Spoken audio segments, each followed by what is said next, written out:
Kain po mga kabukid, andito nga po pala kami sa picnic group, Barangay Binakas. Ayan po ang aming pinagsasaluhan. Sari-saring prutas at saka ulam. Isda, talong, saka adobong baboy. Oh, ito po si Commander Bawang. Oh, Commander. Ay. Si Boss Junel Tarsena. Kain. Jenian. Adam. Si Ate Nepe Aguilar. At saka si Mercy Insigne. Abo, tingin. Ngirit.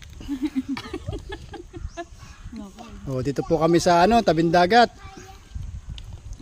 Ang ganda po ng tanawin. Napaka po dito.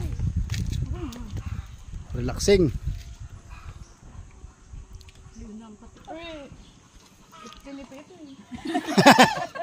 Kaya tinipig yan? Tinipid din daw, extra rice. Nandamoy.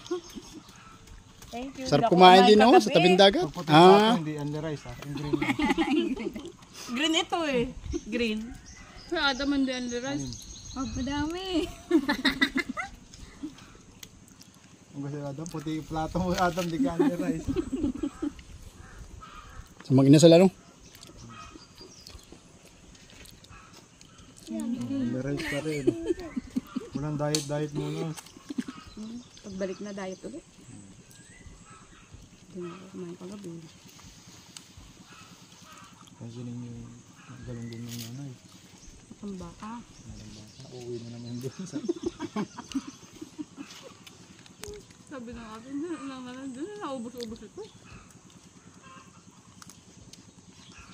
Kagabila ka naman naman. Sinusulit na po namin ang aming Dapat nagpapakain ka mga pagagala at mga ilang araw po mag-uuwian na po sila. babae. Ay, dalawang babae. Pinakain ako. Binabad din namin. Dapat Suka. Sabi mo sa Tita Mercy. Sabi mo sa Tita Mercy. Ano sabi mo? Dapat daw tirahan niya yung aso. Bait naman ni Adam.